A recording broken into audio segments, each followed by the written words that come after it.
Salut ma belle gang, comment allez-vous en ce beau mercredi 10 avril? Oh my God, j'adore les journées de printemps. J'espère que vous avez pris du temps pour aller peut-être un petit peu à l'extérieur. Moi, j'ai fait encore une fois fidèle à mes habitudes ma belle marche ce matin dans la montagne.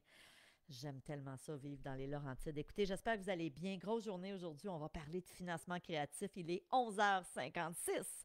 Je vous laisse le temps d'arriver, de vous manifester. Je vais aller voir, moi, si je suis bien en direct dans le groupe, juste pour être sûr que je suis à la bonne place. Oui, et ça marche. Yeah! Alors, si vous êtes là, s'il vous plaît, manifestez-vous. Confirmez-moi que le son est bon, que vous nous entendez bien. Je pense que oui, tout tient bien la route. Je sais pas, je vais mettre mon téléphone comme ça. Alors écoutez, si vous venez de vous joindre à nous et que vous n'avez pas encore votre merveilleux cahier, assurez-vous de le télécharger. Célina va le mettre dans le chat. Salut Natacha qui nous dit bon après-midi, tout marche et on est en live. France qui est avec nous. Donc, merci à vous deux. Continuez la gang à vous manifester. Écoutez, la journée d'aujourd'hui, c'est souvent une thématique que j'aime beaucoup parce que je trouve qu'elle donne de l'espoir.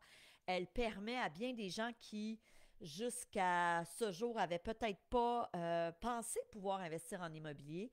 Ça va vous permettre, au terme là, de ce 30-35 minutes aujourd'hui, de commencer à croire que c'est possible, même si tu n'as pas la mise de fonds, même si tu n'as pas un grand salaire, même si tu n'as pas nécessairement même un bon crédit. Moi, j'ai des gens qui ont joint la formation Immo Réussite depuis les 7 dernières années. Ça va faire 8 ans cette année que j'ai lancé Immo Réussite et j'ai des gens qui ont investi et qui avaient même fait des faillites pas si longtemps avant. Donc, ce qu'on va voir aujourd'hui, c'est qu'il y a des possibilités d'investir en immobilier. Hey, il y a plein de gens, donc continuez à vous manifester. Dites-moi d'où vous êtes. Laura qui est avec nous, Cassandra. Attendez, je vous vois-tu aussi là-dessus? Bougez pas. Oui, oui, oui, Marie-Ève, France-Marie. OK, on a plein de gens qui sont avec nous. Donc, continuez de vous manifester, s'il vous plaît. Dites-moi de quelle région vous êtes. Est-ce qu'il fait beau chez vous? Avez-vous eu le temps de prendre de l'air aujourd'hui? J'espère que oui. Donc, Célina vient de mettre à l'instant le lien pour le guide qui vous permet de me suivre aujourd'hui. On va être rendu au jour 3. Je veux juste le mentionner. Si vous êtes en live, c'est super important dans les commentaires de vous manifester. Exemple, France-Marie qui dit bonjour tout le monde. Ben, c'est parfait, on sait que vous êtes avec nous en live. Donc, assurez-vous là, de nous écrire un petit coucou dans les commentaires. Si vous êtes en replay, donc pour les gens qui nous écoutaient un petit peu plus tard, parce que je comprends des fois vous travaillez, assurez-vous de nous mettre replay dans les commentaires, c'est super important. Salut Sylvain de Sainte-Adèle. Alors, il fait beau chez nous, hein, Sylvain? On n'est pas tellement loin. Comme je vous le mentionnais cette semaine, moi, je suis à Saint-Sauveur. On n'est pas vraiment loin. On a quelqu'un de Montréal-Nord. On a Joseph qui nous dit je suis en live. Nerlande. On a Lac. On a Marie-Ève qui est dans l'Anaudière. On a Jean-Albert qui est avec nous, qui est à Gatineau. Alors écoutez, je vous laisse vous manifester, la gang. Aujourd'hui, on va parler effectivement de comment utiliser le financement créatif. Ce qu'il faut comprendre là, qui est super important, le financement créatif, qu'est-ce que c'est? C'est comment je peux investir en immobilier euh, sans argent, mais aussi comment je peux grossir mon parc immobilier. Je vais vous dire une des erreurs que je vois souvent, puis j'en ai pas parlé hier, puis hier soir, je me disais, oh my God, il faut que je leur dise ça. Une erreur que je vois très souvent quand les gens débutent en investissement immobilier, savez-vous, c'est quoi? C'est que les gens, puis c'est normal, je peux le comprendre, on va avoir tendance, quand on débute en investissement immobilier, à vouloir acheter des petits immeubles. Donc, exemple, un triplex, un duplex. Parce que c'est sûr, c'est tout à fait normal, c'est vraiment plus sécurisant d'acheter un 2 ou un 3 appartements que d'acheter un 8 logements. Et c'est exactement ce que j'ai fait moi à l'époque, ceci dit. Donc, à l'âge de 22 ans, je veux être investisseur immobilier. Rappelez-vous de mon histoire. Si vous étiez là au jour 1, vous avez entendu mon histoire. Si tu n'étais pas là et que tu as manqué le jour 1, c'est bien plate pour toi. Mais la bonne nouvelle, c'est que tu peux le réécouter. Donc, je vous le dis, les vidéos, on va les laisser disponibles quelques jours seulement. Alors, si vous avez manqué une journée, assurez-vous de retourner dans le fil d'actualité et de pouvoir la revisionner. Donc, moi aussi, j'ai commencé à l'époque avec un triplex. Ceci dit, si j'avais juste continué avec des achats de petits plex, et c'est souvent une erreur que je vois de la part des gens qui rentrent dans ma formation Immo Réussite, qui joignent le programme parce qu'ils veulent continuer. Ils ont acheté un immeuble, des fois deux, donc un duplex, un triplex, puis à un moment donné, ils se voient arriver à la banque et le banquier leur dit « Je ne peux plus te financer parce que tes ratios d'endettement ne fonctionnent pas ». Qu'est-ce que ça veut dire? Ça veut dire que quand on achète des petits biens immobiliers, à un moment donné, il arrive un moment où le banquier va faire comme non, non, ça ne marche pas. Parce que ce qu'il faut comprendre, c'est vraiment important ce que je vous dis là, prenez des notes dans votre document. Quand on achète un duplex ou un triplex, le banquier va regarder la rentabilité du bien immobilier, mais aussi et surtout votre capacité à rembourser l'hypothèque dans le cas où l'immeuble serait vacant. Donc, c'est sûr qu'il va regarder ton salaire. C'est sûr qu'il va regarder tes revenus. Donc, ça peut fonctionner. Exemple, si tu es propriétaire d'une maison unifamiliale et que là, tu achètes un triplex. Moi, à l'époque, j'ai acheté un premier triplex. J'étais en appartement. Je ne vivais même pas dans ma première maison. Donc, j'ai acheté un triplex. Si j'avais voulu continuer à acheter des triplex, à un moment donné, mon salaire n'aurait pas suffi. Parce que lui, le banquier, il se dit, si l'immeuble est vacant, il faut que toi, tu sois capable de rembourser. Maintenant, la distinction vraiment intéressante à faire, c'est que dès qu'on se retrouve avec un 5 appartements et plus, donc dans du 5 logements et plus, on tombe dans ce qu'on appelle du commercial. Et à ce moment-là, puis quand je dis commercial, il faut faire attention. Commercial ne veut pas dire une strip de magasin. C'est pas ça. Du commercial, c'est au niveau du financement. Vous allez passer au commercial. Et à ce moment-là, le banquier, ce qu'il va regarder pour vous donner, vous octroyer un prêt, c'est est-ce que l'immeuble est rentable? Donc, 5 appartements et plus. Est-ce que l'immeuble se paye tout seul? Il ne va plus, ou en tout cas beaucoup moins, regarder votre salaire, votre crédit à vous, mais vraiment, est-ce que l'immeuble est rentable? D'où l'importance de faire nos calculs. On en a parlé hier, une des erreurs les plus fréquentes, c'est les gens qui ne font pas leurs calculs, qui ne les font pas adéquatement, qui achètent avec un cash flow négatif. Donc, souvent, ce que je dis à mes membres, puis c'est comme ça que j'accompagne mes membres, c'est OK, pour ton premier immeuble, si tu veux acheter un 2, 3, 4 appartements, pas de trouble. Mais après ça, si tu veux continuer, idéalement, t'es mieux de te tourner pour un deuxième immeuble vers un 5 appartements et plus. Rappelez-vous mon histoire, moi j'ai acheté un triplex à 22 ans et l'immeuble suivant que j'ai acheté à l'âge de 30 ans, c'est un 8 logements. Donc j'ai vraiment fait le saut de 3 à 8 appartements. Mais qu'est-ce qui a fait la différence? J'aurais jamais acheté un 8plex à 22 ans. Pas juste parce que j'avais 22 ans, parce que j'avais pas de connaissances. À l'âge de 30 ans, rappelez-vous, c'est là que je suis allée suivre une formation pour devenir investisseuse immobilière et c'est là que j'ai gagné énormément en confiance et je me suis dit, OK, je suis capable. Et c'est pour ça que j'ai osé acheter un 8 logements. Puis, si vous avez entendu mon histoire au jour 1, vous pouvez imaginer ce que mon père m'avait dit. Je me rappelle encore comme si c'était hier. Il m'avait dit, là, calme-toi. Tu as acheté un triplex il y a plusieurs années. Là, tu es rendu à 30 ans, tu as pris un petit cours d'immobilier de 3 jours. Tu sais, lui, il connaissait pas ça. Fait que dans sa tête, c'était comme, c'était comme pas nécessairement sérieux. Puis là, tu veux t'acheter un 8 logements, calme-toi. C'est ça qu'il m'avait dit. Rappelez-vous, mon père était un homme insécure. Alors pour lui, là, de me voir acheter un 8 appartements, c'était comme, elle est complètement folle, ma fille. Heureusement, autant que j'aime mon papa, je ne l'ai pas écouté et j'ai acheté mon 8 logements que je possède toujours aujourd'hui. Donc aujourd'hui, puis je vous partage des tranches de vie comme ça, puis mon but, c'est de vous inspirer, c'est de vous dire, regarde, c'est possible, je l'ai fait, j'ai pas une intelligence supérieure, j'ai pas hérité d'un gros montant d'argent, j'aurais vraiment aimé ça, mais non, j'ai pas eu cette chance-là, et j'ai réussi à investir en immobilier, donc si moi je l'ai fait, tu peux le faire toi aussi. Donc, je vous invite à prendre votre document au jour 3. Si vous ne l'avez pas, assurez-vous de le télécharger. On met toujours le lien aussi dans la description de la journée. OK? Donc, quand Célina met un lien dans le chat, tu dois faire un copier-coller, mais sinon, tu peux aussi toujours aller le chercher là, dans le descriptif de la journée.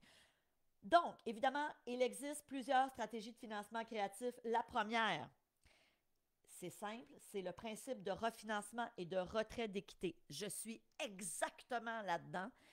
En ce moment, je vous disais là, que je suis passée chez la notaire la semaine dernière. Et là, je suis allée chercher 400, je pense que c'est 472 ou 476 000. Là, je devrais avoir le dépôt. Là, ça devait se faire avant-hier. Puis finalement, là, bon, la SCHL, c'est toujours un petit peu long. Donc, j'ai fait un retrait d'équité de autour de 475 000 qui va se déposer, là, c'est une question d'heure dans mon compte. Qu'est-ce que j'ai fait? Ça veut dire quoi, premièrement, un retrait d'équité? C'est pas compliqué. C'est que si vous êtes propriétaire, vous ou quelqu'un d'autre, ça peut être quelqu'un de ta famille, ok? C'est pas obligé d'être toi.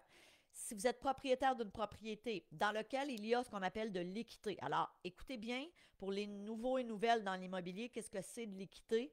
C'est une propriété. On prend un chiffre, exemple, ta propriété, je vais y aller avec des chiffrons pour que ça soit clair. Ta propriété vaut 500 000, tu as une hypothèque de 300 000. Donc, ça peut être toi ou ton père, ta mère, un oncle, quelqu'un de proche de toi. Donc, tu as une propriété qui vaut 500 000, tu as une hypothèque de 300 000. Entre les deux, si vous êtes vite en calcul, 500 moins 300, ça fait 200. Donc, tu as 200 000 de différence entre les deux et tu peux aller faire un retrait d'équité sur ce montant-là. Tu ne peux pas retirer l'intégralité. Tu n'as pas 200 000 que tu peux aller chercher. C'est pas ça. C'est un pourcentage de ce 200 000 $-là. Ça peut être de l'ordre de 70-75% de ce montant-là, dépendamment de quel type de refinancement vous allez faire. Est-ce que ça va être un financement conventionnel, un financement, un prêt assuré? Bref, ça, c'est la façon la plus simple et c'est une des façons que j'ai beaucoup utilisées tout au long de ma carrière d'investisseuse immobilier. Donc, comment ça se passe? Pas compliqué, tu fais évaluer ton bien immobilier. On a besoin d'une évaluation au niveau de la valeur marchande et non pas de la valeur municipale. C'est drôle, hier j'avais une discussion avec une grande amie à moi, Nathalie. On s'est d'ailleurs connus à l'époque dans une soirée d'investisseurs immobiliers. J'étais à mes tout débuts. Euh, j'avais acheté, à cette époque-là, je pense que j'avais mon triplex puis un 8 logements, puis je continuais à prendre des petites formations d'appoint et j'ai rencontré cette amie-là, puis ça fait aujourd'hui plus de 20 ans qu'on est amis. Et elle me racontait qu'elle a mis en vente un duplex avec un courtier. La semaine dernière, c'est son vieil oncle qui est âgé de 96 ans et c'est elle qui s'occupe, là, pas de la succession parce qu'il n'est pas décédé, mais il a été placé dans un CHSLD et elle m'expliquait, elle dit, il a vraiment besoin d'amour, son duplex. C'est un duplex qui est à Laval, dans le secteur Sainte-Rose. Puis elle dit, écoute, elle dit, la personne qui va acheter ça va devoir stripper au complet les deux appartements. Mais elle dit, par contre, quand tu passes en avant, de l'extérieur, il est super beau, il est briquelé des quatre côtés. Bref. Et elle me disait, la valeur municipale est, je pense qu'elle me disait que c'est 421 000. Puis c'est drôle parce que elle a travaillé depuis plusieurs semaines à faire, tu sais, à tout vider. Son oncle, c'était quelqu'un qui ramassait de façon compulsive. Donc, vous pouvez imaginer. Moi, j'ai vu des photos de l'intérieur. Tu sais, c'est des armoires là, qui datent des années, je pense que c'est des années 40 ou 50, là, en tout cas, qui sont de l'âge de la bâtisse. Bref, elle me disait, elle dit, avant qu'on le donne à contrat au courtier, elle dit, je me disais, mon Dieu, on va-tu être capable d'avoir le prix de la valeur municipale? Et finalement, le courtier a dit, ben oui, ça vaut beaucoup plus. Donc, je vous raconte ça parce que c'est vraiment important. Des fois, j'ai même des membres, des gens qui sont dans ma formation, puis qui vont me dire des fois, Stéphanie, je veux faire une offre d'achat sur un immeuble qui est, exemple, évalué à 525 000 au niveau de la municipalité, puis le prix demandé est de 650 000. Ça n'a pas d'allure, c'est bien trop cher. Puis je leur dis non, tu ne peux pas te fier à la valeur municipale. La valeur municipale, c'est la valeur que la ville a donnée. Ça n'a rien à voir avec la valeur marchande. Moi, j'ai des immeubles qui sont évalués au municipal, par exemple, à 1,6 million, mais que dans les faits, ils valent 2,5 millions. Imaginez la différence. Donc, c'est vraiment important quand on parle de valeur marchande, quand on parle de notre première stratégie qui est le principe de refinancement et de retrait d'équité, c'est le mot qu'on cherchait, tu dois faire évaluer ta bâtisse par un évaluateur en bâtiment qui, lui, va te sortir ce qu'on appelle la valeur marchande en date de la journée où tu vas faire inspecter. OK?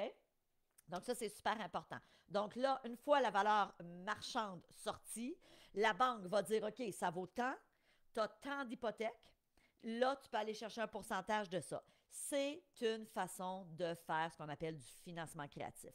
Tu vas prendre, mettons que la banque te dit, OK, tu peux retirer, je ne sais pas moi, 150 000 d'équité. Parfait. Comme là, moi, j'ai 460, je pense que c'est 472 000 qui vont m'être déposés dans mon compte. Demain matin, si je vois un deal sur un 16 logements n'importe où, je pourrais prendre cet argent-là puis l'acheter. On s'entend, je n'ai pas dû économiser pour acheter un nouvel immeuble. J'ai simplement fait réévaluer une de mes bâtisses. J'ai fait un retrait d'équité, puis je pourrais prendre cet argent-là et l'utiliser pour la mise de fonds pour le prochain immeuble. Maintenant, puis je ne sais pas s'il y en a qui me suivent, là, il faut juste comprendre. Euh, je ne sais pas si c'est prophète votre nom, quelqu'un qui dit quelle est la différence entre équité et plus-value. C'est deux choses. Le plus-value, c'est ce que ta bâtisse va prendre à chaque année. OK? Donc, ce qu'on disait en début de semaine, c'est qu'en moyenne, moi, mon parc immobilier a pris à peu près entre 5 et 5,7 à chaque année. Ça, c'est le plus-value de l'immeuble. Donc, à ne rien faire, ton immeuble prend de la valeur. Le retrait d'équité, c'est complètement différent. Le retrait d'équité a un lien avec la portion d'hypothèque qu'il te reste. Je vous donne un exemple, un autre exemple concret pour comprendre. Euh, oui, bien sûr que ce retrait va être à rembourser. C'est là où je m'en venais. Euh, je vous donne un autre exemple. Mes parents, toute leur vie, mon père étant très, très... il visait la sécurité. Mon père n'a jamais acheté de maison à crédit. Okay? Toute ma jeunesse, on vivait en appartement, donc on était des locataires, jusqu'au jour où mon papa a hérité de sa maman. Donc sa mère est décédée, mon père est enfant unique, il hérite d'un petit montant. Mais là, je vous parle de ça, ça fait, écoutez, j'ai 52 ans, je pense que j'avais 8 ans. Fait qu'imaginez, mon père avait hérité, il me semble que c'était 42 000 à l'époque. C'est sûr qu'il y a 40 ans, je veux dire, c'était quand même des sous, mais on s'entend, c'était pas des millions. Et à ce moment-là, c'est là que mon père a dit parfait. Parce que dans sa mentalité à lui, il ne fallait pas acheter à crédit. Et c'est là que mon père a dit parfait, on va acheter une maison. Donc, avec cet argent-là, fait que oui, à l'époque, on pouvait acheter des maisons avec 40 000 Ça a changé aujourd'hui. Et mon père a acheté sa maison, donc mon père n'a jamais eu d'hypothèque. Et cette maison-là a pris de la valeur. Donc, le plus-value dont on parlait il y a quelques jours, c'est qu'à chaque année, la maison a pris de la valeur, si bien que quand ils ont vendu la maison, ça fait longtemps là, de ça. Ça doit faire une quinzaine d'années au moins qu'ils ont vendu. Ah non, un petit peu moins parce que mon fils, qui a 15 ans, a connu cette maison-là. Donc, ça doit faire 13 ans. La maison, je pense qu'ils ont vendu là, 200, peut-être 250 000. Donc, ils avaient payé comme 40 000, ils ont vendu 250 000. Donc, elle a pris de la valeur au fil des années. Mais mon père, toutes ces années-là, aurait pu, il y avait, mettons à la fin, là, il y avait 250 000 sur lequel il était assis, avec lequel il n'a rien fait. C'est pas de l'argent qui profitait, c'est pas de l'argent. On s'entend, là. N'importe quel investisseur immobilier aurait dit, ben voyons, je vais refinancer ma maison, je vais prendre cet argent-là, puis je vais acheter des immeubles à revenus. Mais, comme je vous l'ai dit, c'était pas le profil de mon père. Donc, dites-vous une chose. Et là, je reviens à la question. Il y a quelqu'un qui dit, oui, mais cet argent-là, va falloir que tu le rembourses. Bien sûr, c'est pas la banque qui nous fait un cadeau, vous l'avez compris. Par contre, et c'est là où, quand on dit financement créatif, le financement créatif, c'est extraordinaire. Maintenant, ça implique que tu dois acheter des immeubles qui dégagent un cash flow positif parce que ton nouvel immeuble, tu as pris l'argent puis tu as mis ta mise de fonds. Donc, ta mise de fonds va être ton remboursement d'hypothèque sur l'immeuble B que tu viens d'acheter. On va l'appeler A puis B. A, c'est l'immeuble refinancé. B, c'est l'immeuble que tu viens d'acheter avec ton retrait d'équité de A. Okay? Tu prends de l'argent là, tu le mets là. Ben, ton immeuble B, ton hypothèque va être moins grande que s'il était financé à 100 %. Ceci dit, effectivement, avec la différence, il va falloir que tu payes, que tu rembourses ton immeuble A, le retrait d'équité que tu es allé faire. C'est clair. Donc, c'est comme, écoutez bien, c'est vraiment important ce que je vais dire. Quand on fait un retrait d'équité comme ça, c'est comme si le nouvel immeuble qu'on achetait était financé à 100 %. Donc, tu dois faire tes calculs de rentabilité comme si l'immeuble, il n'y avait pas d'hypothèque, s'il y avait une hypothèque, là, s'il était complètement hypothéqué. Ça, c'est super important, d'où, et je vous l'enseigne dans la formation Immo Réussite, d'où l'importance, quand on utilise des stratégies de financement créatif, de trouver des bons deals, d'acheter idéalement en dessous de la valeur marchande ou encore, si tu n'achètes pas en dessous de la valeur marchande, d'avoir un très, très, très bon plan de match pour être en mesure de optimiser la rentabilité de ton immeuble. Là, je veux juste vous dire, il y a plein de gens qui posent des questions, puis j'ai fait l'erreur là, de répondre. Je ne peux pas répondre à vos questions parce que sinon, je perds mon focus, puis on a juste 30 à 40 minutes ensemble. Si vous avez des questions là, plus précises, prenez-les en note, comme je l'ai dit. plusieurs fois dans l'année. Je réponds à des questions dans des webinaires. Si vous êtes membre d'Imo Réussite, bien sûr, vous le savez, vous avez le privilège que je vous réponde à vos questions. Et puis pour les autres, si vous n'êtes pas membre, prenez-les en note. On va éventuellement vous inviter. On en fait là, peut-être 2 par année actuellement, des webinaires questions-réponses. Maintenant, si vous considérez joindre la formation Imo Réussite, n'oubliez pas que toutes les questions que vous avez, personnelles ou pourront être répondues là, dans le cadre de la formation Imo Réussite. Parce que vous avez le loisir, là, ça fait partie, vous avez le loisir de pouvoir m'écrire. Deuxième élément, donc deuxième stratégie. Alors, le retrait d'équité et le refinancement, c'est une stratégie que j'ai énormément utilisée. C'est une stratégie qui vous permet de grossir beaucoup plus rapidement votre parc immobilier, mais en même temps, on le dit, là, c'est, j'allais dire, ça prend une tolérance au risque plus élevée. Pas tellement, parce que moi, je n'ai pas une grande tolérance au risque, mais il faut faire des achats judicieux. Il faut faire de bons achats. OK? C'est pour ça que, heureusement, quand j'ai décidé de grossir mon parc immobilier puis de commencer à acheter des 8 puis des 16 logements, c'est que j'avais en main toutes les connaissances pour faire des bons achats. Stratégie numéro 2, l'association ou encore dans la formation Imo Réussite, je l'appelle le partenariat. Beaucoup de gens qui n'ont pas la mise de fonds, qui n'ont pas les liquidités, vont se tourner vers cette stratégie. C'est quoi le partenariat? C'est pas compliqué. Puis encore là, je vous raconte une anecdote. Il y a quelques années, puis les gens qui me suivaient, vous connaissez l'histoire, mais je leur ai dit, puisqu'on a toujours des nouveaux, il y a quelques années, ma belle-sœur m'écrit. Mon mari a une sœur. Ma belle-sœur m'écrit en me disant, Stéphanie, j'ai le goût d'investir en immobilier, mais je connais rien là-dedans. Elle a une job, une grosse job.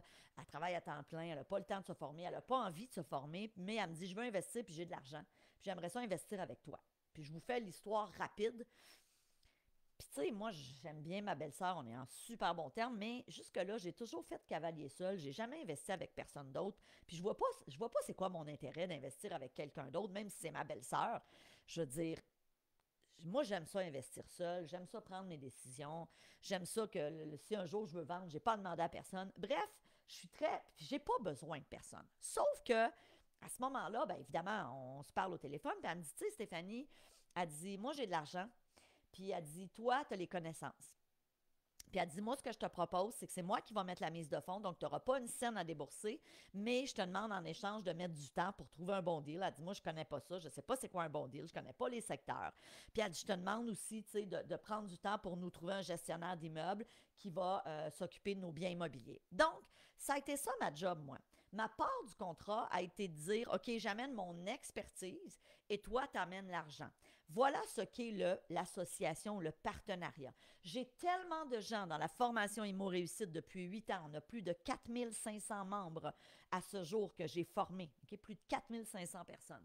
J'ai tellement de membres qui ont qui ont acheté la formation Imo Réussite avec cette idée-là en tête, de dire, OK, je vais me former, je vais investir en moi. Donc, oui, ils ont investi des sous, mais ils ont aussi investi du temps.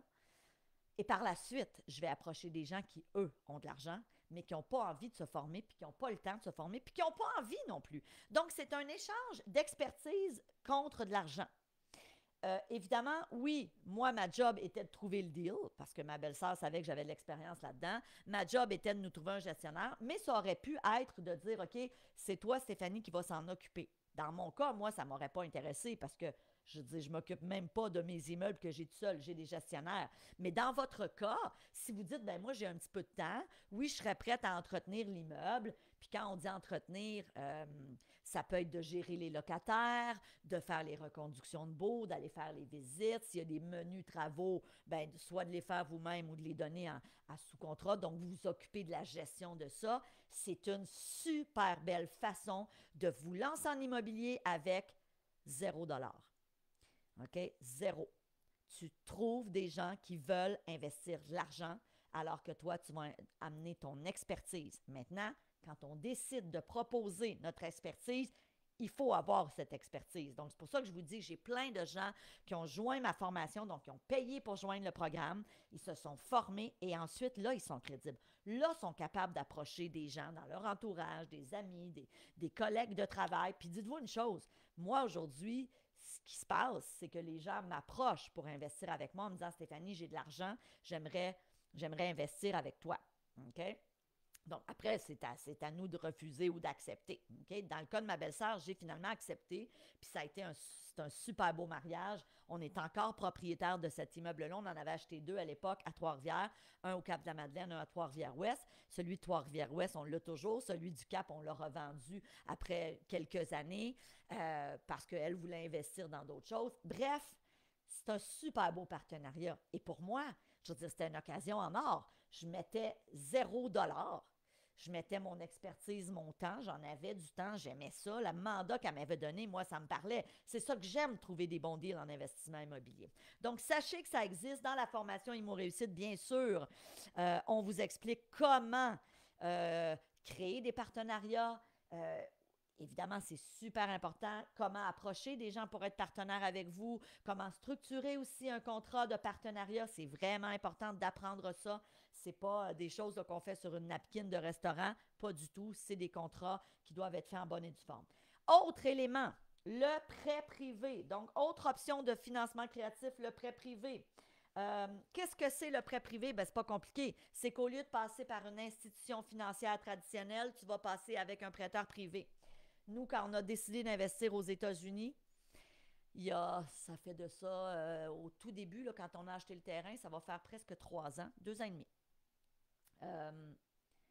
Je me suis dit, hey, c'est cool, je vais vouloir me faire financer aux États-Unis. Et là, c'est à débuter le parcours du combattant. Le parcours de la combattante, on va appeler ça de même. Parce que j'ai réalisé que, moi, je me disais, parce que ce qu'il faut comprendre, c'est qu'aux États-Unis, en Floride, il y a Desjardins Bank, qui est que la petite sœur ou le petit frère de Desjardins ici au Québec, puis il y a la National Bank, qui est le petit frère de la Banque nationale. Fait que moi, je me disais, je suis avec Desjardins depuis 25 ans ici au Québec, je vais arriver chez Desjardins Bank en Floride, hey, ils vont dérouler le tapis rouge pour Stéphanie Milo. Hey, elle a 99 appartements financés au Québec, c'est une investisseuse aguerrie. Pour moi, je me disais, ça va être super facile. Je m'étais trompée. Donc, je vous raconte ça rapidement, là, faire une histoire courte. Au final, ça a été tellement long au début et complexe qu'à un moment donné, la vérité, c'est qu'on a été malchanceux. On est au départ tombé sur quelqu'un là-bas qui était vraiment pas expérimenté.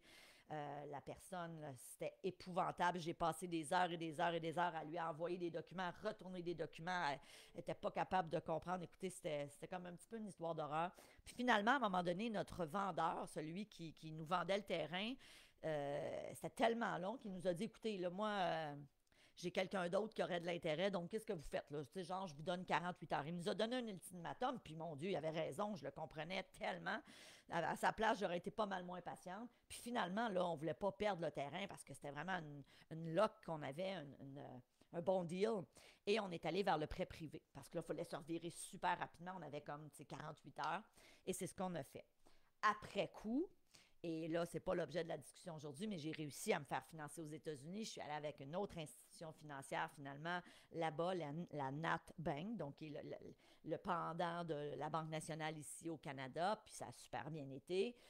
Ceci dit, ce qu'il faut savoir, c'est que le prêt privé est souvent super intéressant dans certains cas. Exemple avec le flip immobilier, exemple dans des cas de location saisonnière. Le prêt privé peut aussi être intéressant si vraiment vous avez une opportunité. Tu sais, je pense entre autres à l'immeuble de mon ami, quelqu'un qui achète ça pour le rénover puis le flipper ou encore pour l'acheter. Si la personne est manuelle puis qu'elle rénove au complet puis qu'ensuite elle est capable, après quelques mois, d'aller chercher un financement auprès de la banque, bien, le prêt privé, c'est dans des situations comme ça. Donc, dans la formation Immo Réussite, on a 2 prêteurs privés qui vous enseigne comment utiliser le prêt privé, dans quelles circonstances, combien ça coûte. Mais je vous le dis, c'est une option de financement créative qui est quand même super intéressante et qu'on doit connaître. Autre élément, puis ça, je vais rapidement parce que demain, on va en parler en profondeur, c'est la balance de vente. Alors, le mot qu'on cherchait ici, c'était balance. Donc, qu'est-ce qu'une balance de vente? C'est pas compliqué. Puis je vais vous l'expliquer en profondeur demain. C'est notre journée du jour 4, c'est de ça qu'on va parler. C'est le vendeur la personne qui vend son bien immobilier, qui te prête l'argent. Je te dis juste ça pour aujourd'hui et je vous expliquerai vraiment là, demain comment ça fonctionne, comment, c'est quoi quand utiliser une balance de vente, dans quel moment. Mais je veux juste vous dire une chose pour vous mettre l'eau à la bouche. On est actuellement dans un marché pour utiliser des BV. On appelle ça une BV, balance de vente. Dernière stratégie de financement créatif pour aujourd'hui, l'achat avec les REER des autres. Il y a plein d'autres stratégies de financement créatif, mais aujourd'hui, je voulais vous en énoncer 5. Qu'est-ce que c'est l'achat avec les REER des autres? Vous avez sûrement déjà entendu parler du fameux programme ici au Québec, le RAP, qui vous permet d'utiliser vos propres REER pour acheter de l'immobilier, pour acheter votre première maison. Maintenant, ce qu'il faut savoir, c'est qu'on peut aussi acheter avec les REER des autres, en autant que ce n'est pas votre conjoint de vie, votre partenaire de vie, mais ça peut être un oncle, une tante, un parent, un ami, une connaissance très proche qui a des REER. Donc, il y a possibilité. Donc, c'est toute une stratégie. On vous l'enseigne dans la formation Immo Réussite, mais il y a possibilité d'emprunter sur ces REER-là et d'acheter en immobilier. Puis évidemment, il faut que ça soit une stratégie qui est gagnant-gagnant. Donc, on vous explique comment vous orchestrez le tout, cette stratégie-là. Ceci dit, écoutez, avant de terminer, bougez pas parce que mon ordinateur me dit redémarrer. Non, on ne redémarre pas. OK, avant de vous laisser aller, il est 12h27. Je veux juste vous dire, demain, on parle de la BV. J'ai un petit devoir pour vous.